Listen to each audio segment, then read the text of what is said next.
තවත් අලුත් විභවිතාමාන ගැටලුවකින් ඔබ හමු වෙන්නයි මේ සූදානම්. බලමු පුතේ අද අපිට ලැබිලා තියෙන්නේ මොන වගේ ගැටලුවක්ද කියලා.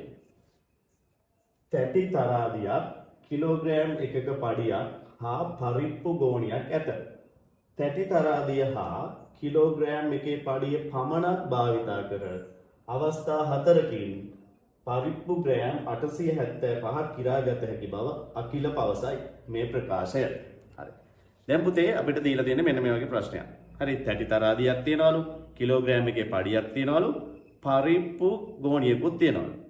ඒත් එකම මේ තුනම භාවිතා කරලා අපිට ග්‍රෑම් පරිප්පු ග්‍රෑම් 875ක් අවස්ථා 4කදී මෙන්න මේවා ඉතා වැදගත් මේ අවස්ථා 4ක්. අවස්ථා 4කදී ග්‍රෑම් 875ක් කිරා ගන්න පුළුවන් කියලා අකිල කියනවා. හරි. දැන් බලමු මෙයා මේ කියන ප්‍රකාශය කරන්න පුළුවන්ද බැයිද කියලා. හරි. අපි බලමු එයා කියපු ප්‍රකාශය හරිද වැරදිද කියලා පොඩ්ඩක් උත්සාහ කරලා බලමු. හරි. ඔන්න පුතේ දැන් පළවෙනි අවස්ථාවේදී මම තැටි තරාදිය ගන්නවා. ඔයාලා දන්නවා තැටි තරාදියක් කියන්නේ මෙන්න මේ වගේ තරාදියක්. හරි. දැන් අපිට තියෙන්නේ තැටි තරාදියකුයි කිලෝග්‍රෑම් එකේ පඩියයි ඊට පස්සේ පරිප්පු ගෝණියයි. හරි. ඔන්න පුතේ මම පළවෙනි අවස්ථාවේදී මෙන්න මේකට මේ පැත්තට දානවා කිලෝග්‍රෑම් එකේ පඩිය. හරි. කිලෝග්‍රෑම් එකේ පඩිය දාලා මම අර පරිප්පු ගෝණියෙන් මෙන්න මේ විදිහට පරිප්පු කිලෝග්‍රෑම් එකක් අපි හිතමු මෙන්න මේ පරිප්පු කිලෝග්‍රෑම් එක ප්‍රමාණයක් කිරා ගන්න. හරි. ඔන්න පුතේ පළවෙනි අවස්ථාව. ඊට පස්සේ මම දෙවෙනි අවස්ථාවේදී මෙන්න මේ තැටි තරාදියේ මේ කිලෝග්‍රෑම් එකේ පඩිය අයින් කරනවා. කිලෝග්‍රෑම් එකේ පඩිය අයින් කරලා මෙන්න මේ තැටි තරාදියේ දෙපැත්තට අර මුලින් කිරාගත්ත පරිප්පු කිලෝ එක තියෙනවානේ. ඒ කිලෝ එක මම සමානව මේකට බෙදලා දානවා. හරි. එතකොට සමානව මේකට බෙදලා දාපුවාම මේ පැත්තට එනවා ග්‍රෑම් 500ක් මේ පැත්තට එනවා ග්‍රෑම් 500ක්.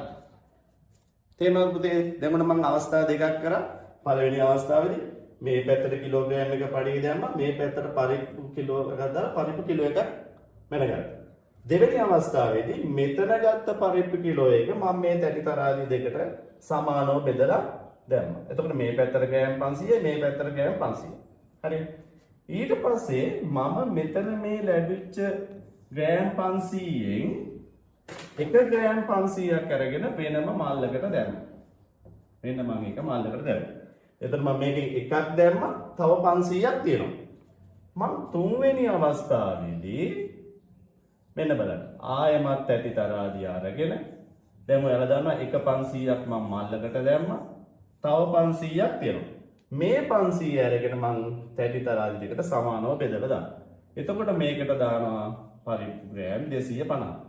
මේකටත් වෙනවා ග්‍රෑම් 250. ඔයාලා දන්නවා 500 දෙකට බෙදපුවාම 250යි 250යි. මේකෙනොත් මම එක 250ක් අරගෙන මේ මල්ලට දැම්මා. හරි. මෙතන තව 250ක් ඉතුරු වුණා. මම හතරවෙනි අවස්ථාවේදී දැන් අර එක 250ක් මල්ලකට දැම්මනේ.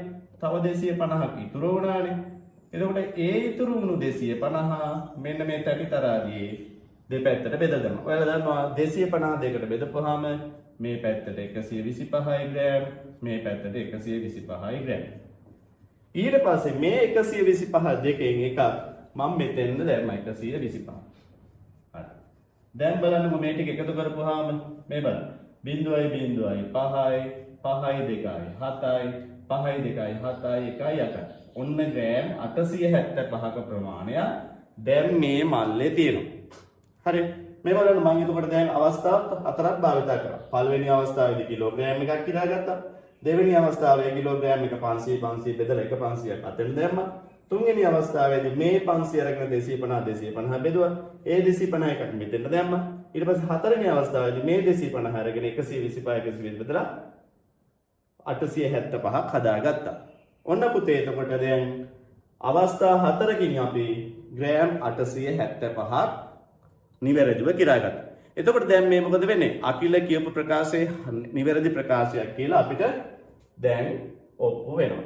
ඔන්න පුතේ එතකොට අවස්ථා 4කින් තැටි තරාදියක් සහ කිලෝග්‍රෑම් එක පඩියක් භාවිත කරලා පරිප්පු ග්‍රෑම් 875ක් එතකොට කිරා ගන්න පුළුවන්.